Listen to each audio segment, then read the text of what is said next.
제가 불사를 또 시작했잖아요.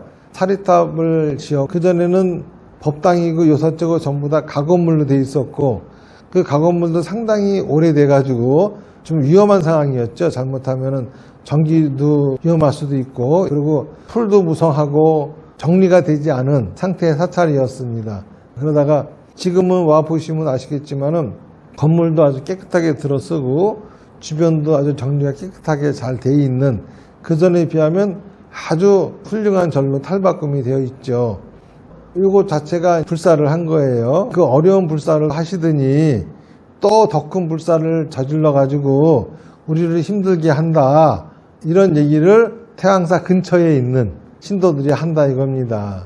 내가 그렇게 생각하면 안 된다 그랬더니 왜 그전에 나왔던 오봉사 신도들이 지금은 한 명도 안 나오는지 아십니까? 그래가지고 왜 안 나온답니까? 그랬더니 스님이 자꾸 보시하라 그래서 안 나오는 겁니다. 이래요. 그리고 이번에 이 불사하는 것들 좀 너를 좀 알려보세요. 그랬더니 사람들이 다 힘들어 한다 이겁니다. 이런 얘기를 합니다. 그 얘기를 듣고 참 한심스럽다는 생각이 들었어요. 첫 번째로 오봉사 주지 스님이 자꾸 보시하란다고 해가지고 절에 못 나오겠다고 하는 분들 있잖아요. 그분들이 절에 다닐 적에는 아주 절이 옹색하고 힘들었어요. 근데 그분들이 안 오니까 절이 번창을 했어요.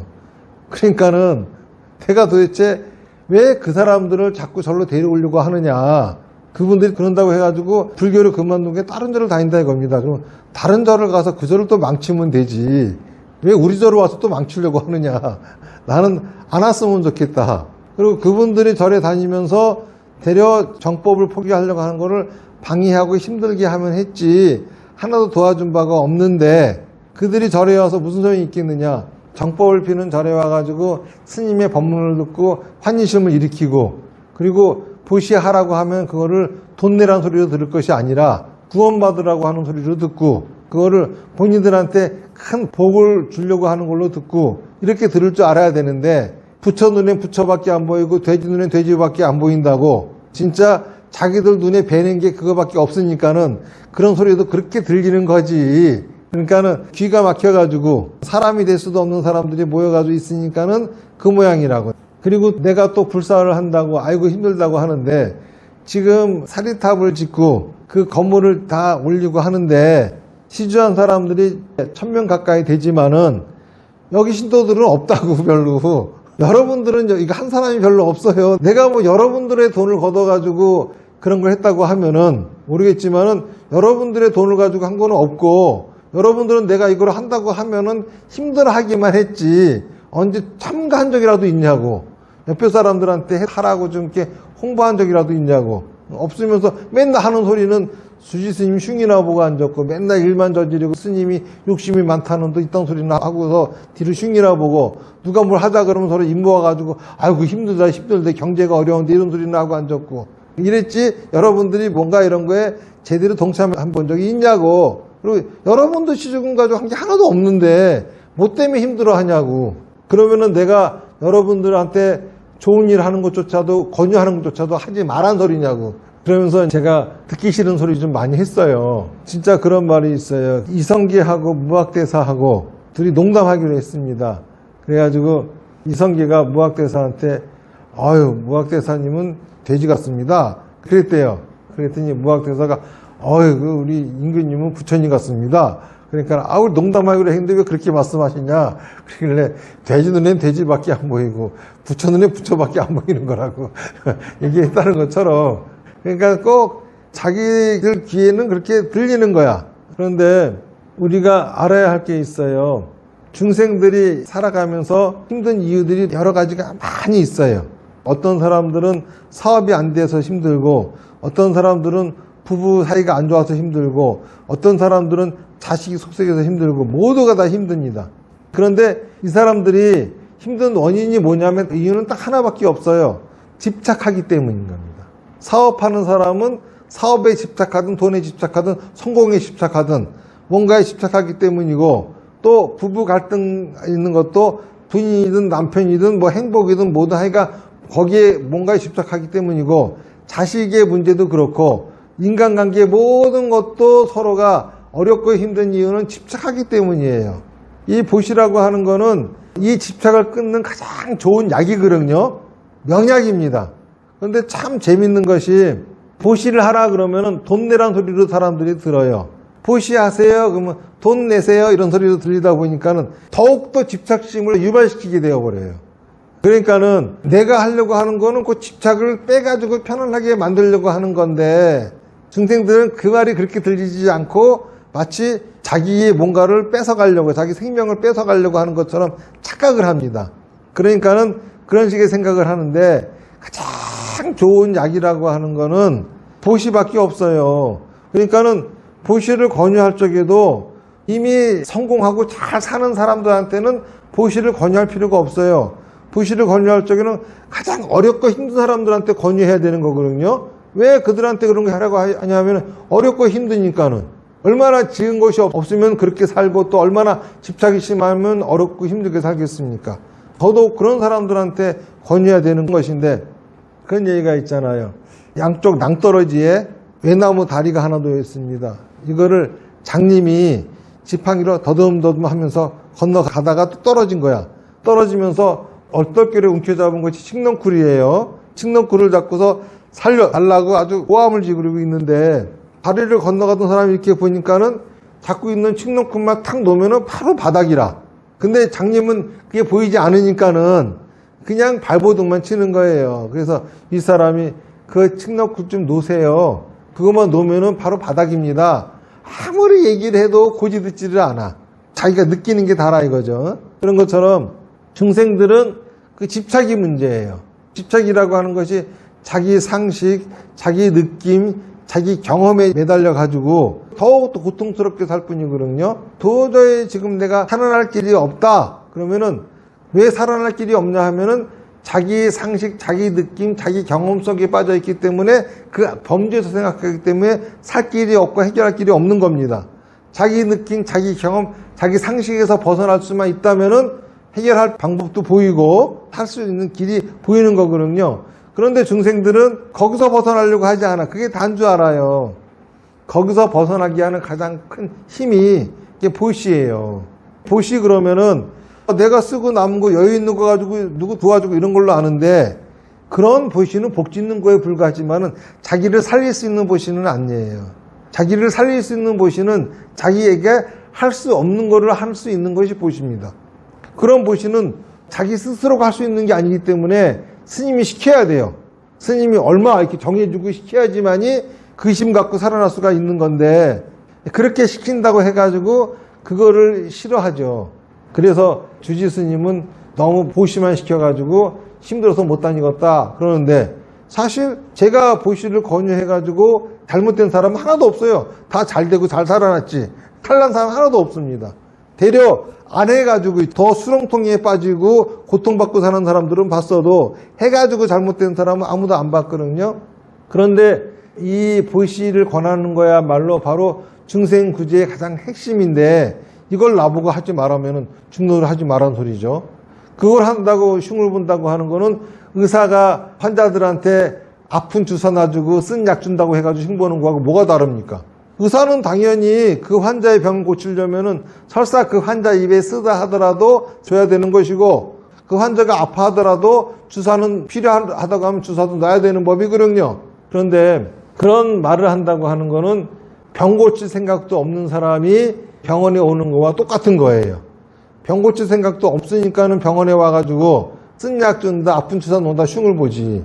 자기가 아프다고 생각해가지고 병원에 와가지고 병을 고칠 생각이 있다고 하면은 의사가 주는 쓴 약이든 아픈 주사든 다 단계되는 거죠. 그런데 그 사람들은 절에 다닐 이유가 없는 사람들이야. 절을 왜 다니냐 하면은 자기가 구원받고 자기가 복받고 자기가 잘 되려고 절을 다니는 것이 아니라 절을 위해서 절을 다니는 거야. 스님을 위해서 절을 다니는 거야. 이런 사고방식은 잘못된 사고방식이죠. 그런 마인드로 절을 다니게 되면은 복을 짓는 게 아니라 큰 악업을 지어가지고 다음 생이 별로 좋지가 않아요. 우리가 전생에 올 적에 아무것도 가져온 것도 없고 갈 적에 아무것도 가져가는 것이 없다고 하지만은 실제로는 그렇지 않습니다.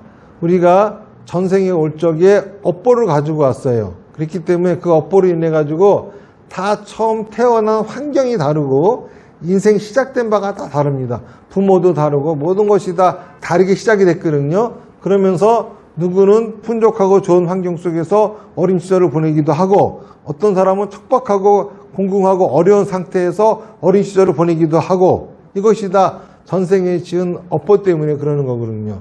그런 것처럼 내 생에도 아무것도 못 가져가는 것이 아니라 자기가 지은 업보만은 가져가는 겁니다. 그러니까 이거는 거꾸로 얘기하면은 내가 가지고 있는 지금 재산이든 명예든 권력이든 이것도 가져갈 수 있다는 거예요. 뭐로 바꾸면은? 업보로 바꾸면은. 업보는 가져가니까는. 다시 말해서 갖고 있는 재산을 가지고서 내가 좋은 공덕을 짓고 내 명예와 권력을 가지고 좋은 공덕을 짓는다고 하면은 그거는 내가 내 생에 태어날 적에 내 환경이 결정되어지는 거죠. 170표 한정 받아가지고 태어나고 싶은 대로 거기다 쓰면은 바로 될 수 있다고 해봐. 바로 그런 것들을 본인이 만드는 건데, 내가 아무리 그런 공덕을 짓고 싶다 하더라도 불사를 하지 않으면은 어디 가서 그 공덕을 지을 거야. 그리고 불사라 하더라도 정법을 피는 절도 아니고 뜻도 의미도 없고 무당들이 이상한 짓거리 하는 그런 절 같은 데에다가 하는 불사에 동참하는 거 하고, 또 정법을 바르게 피는 불사에 동참하는 거하고 하늘과 땅 차이잖아요. 불교에서 한 명의 부처님이 중생을 구제할 수 있는 범위를 일불국토라고 그럽니다. 일불국토라고 하는 거는 일소세계가 1000개가 모이면 그거를 일소천세계라 그래요. 일중세계라 그러고, 일소천세계가 1000개가 모이면은 일중천세계라 그럽니다. 그리고 이거를 일대세계라 그러고, 일대세계, 일중천세계가 1000개가 모인 것을 우리가 소천, 중천, 삼천이 모였다. 그러니까 삼천대천세계다. 이렇게 얘기를 하거든요. 이 삼천대천세계를 일불국토라고 하는데, 실제로 계산을 해보니까는 일불국토의 범위가 얼마큼 되냐 하면은 은하계가 100개 이상이 모여야 삼천대천세계가 되는 거야. 일불국토가 되는 거야. 범위가 얼마나 굉장합니까? 이 커다란 불국토 속에 중생들이 얼마나 많이 있겠어요. 그런데 이러한 불국토도 또 모래알처럼 많이 있다고 합니다. 그러니 이 세상에 사는 중생들이 얼마나 많이 있겠어요. 그리고 그 많은 중생들 중에서도 요 지구라고 하는 별, 여기에도 얼마나 많은 중생들이 있어요. 그 중에서도 또 사람으로 태어나기가 얼마나 힘듭니까? 사람으로 태어났어도 거기서 또 불교를 만나기가 얼마나 힘들어요. 불교를 만나서도 이것이 불교다 저것이 불교다 여러 가지 떠드는 사람들이 많은데, 거기에서도 또 올바른 정법을 설하는 가르침을 만나는 것은 또 얼마나 어렵겠습니까? 그런데 여러분들은 용케도 정법의 가르침을 만나가지고 이 법을 듣고 있어요. 제가 누누이 말씀드렸지만은 불교라고 하는 종교는 이미 서기 5세기경에 멸망해버렸어요. 그리고 지금 1600년이 지나가지고 누군가가 나와가지고 처음으로 진짜 불교를 떠들기 시작하고 있거든요. 서진 스님 하나입니다. 이거 만나는 게 보통 일이겠습니까? 그리고 또 그 스님을 돕겠다고 석가모니 부처님 진신사리가 한국까지 찾아오셨어요. 그리고 그 사리탑을 짓는 불사에 동참한다고 하는 것도 흔한 일입니까, 이게? 사리탑이 세워졌습니다. 거기다가 또 그거를 장엄하는 법당을 짓는다 그래요. 서진 스님 보고 욕심이 많다고 하지만, 자, 그 법당, 그 절을 지어놓으면 나하고 뭔 상관이야? 내가 거기서 뭐 천년만년 살 겁니까? 내가 좋을 거 하나도 없어. 그 불사에 동참한 여러분들도 뭐 그 참을 쳐다보고 다 죽어버리지 뭘 거기서 뭘 법회를 할까 뭐 할 거 어쩔 거야. 그런데 중요한 거는 그런 불사를 한다는 거를 만난다고 하는 것 자체가 얼마나 대단한 행운이에요. 그리고 또 만나기도 힘든데 내가 거기에 불사할 수 있는 상태가 될 수 있다고 하는 것도 얼마나 큰 행운입니까? 대단한 행운이거든. 아이고, 사람들이 요즘 세상이 힘들어가지고 다들 못한대요. 힘드니까 하라고. 못한다는 그 이유가 해야 될 이유잖아요.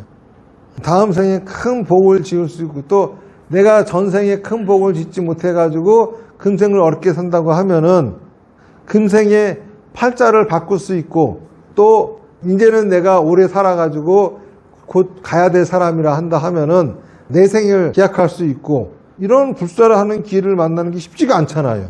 그러면은 야, 내가 참 대단한 기회를 만났고 이 참 소중한 연을 만났다. 내가 전생에 도대체 어떤 큰 복을 지었길래 이러한 연을 만났을까? 이렇게 생각을 해야지. 그걸 가지고서 또 조지 스님이 일을 벌려가지고 힘들게 한다는 등 하지마, 하기 싫으면. 마군이도 살리려고 하는 게 아니거든. 이거는 그런 사람들은 다 마군이지. 이게 또 자꾸 보시하라 그래가지고 안 나간다는 등 오지마. 그런 사람들이 왜 절에 와요? 절이라고 하는 것은 우리가 왜 오는 거냐 하면은 내 인생이 아프면은 아픈 인생을 치료받고 건강한 인생을 가지고 행복하게 살다가 또 다음 생을 기약하기 위해서 절에 오고 불교를 믿는 거예요. 내가 전생에 어떤 업보를 지었는지, 전생에 무슨 짓을 했는지 모르겠지만은 내가 전생에 지은 업보로 인해 가지고 금생이 고달프다고 하면은 금생에 고달픈 그 인생을 바로 잡고 그래서 행복하게 살다가 또 더 행복한 내생도 기약하기 위해서 절을 다니는 거지. 남들이 다 불교 믿으니까는 종교 하나 정도는 있어야 된다고 하니까는 그런 의미로서 나도 종교를 하나 갖고 그런 의미로서 절에 다니고 그리고 또 내가 절에 소속돼 있으니까는 마지못해서 불사를 한다고 하니 참가를 해야 되고 이러한 사고방식 가지고 절에 다니면 절대 안 되는 겁니다.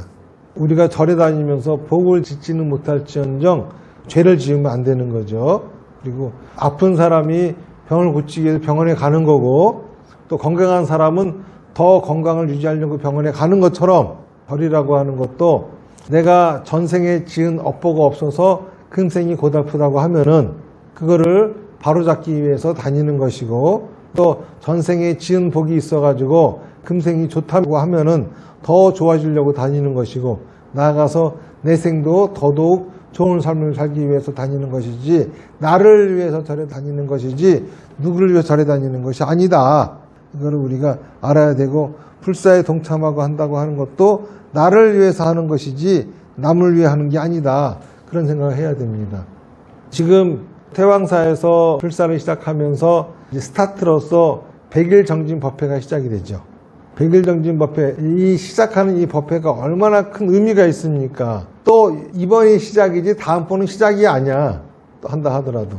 그러니까는 이거는 두 번 다시 참가할 수 없는 기회거든. 그런데 그런 기회를 핀바람이 나가지고 참가를 해야지. 야, 이거 놓치면 절대 안 되겠다. 이런 생각들을 해야 되는데 그런 생각들을 하지 못한다고 하면은 더더욱이 본인들이 태왕사 신도라고 하면서 그런 생각하는 사람이 있다고 하면은 그 사람은 태왕사를 망가뜨리려고 온 마군이지 신자가 아니에요. 부처님 가르침을 들으려고 온 사람이 아니다 이거예요. 신명나는 마음으로 주변 사람들한테 이런 것도 전해서 같이 동참해야 되지 않겠는가 그런 생각을 합니다.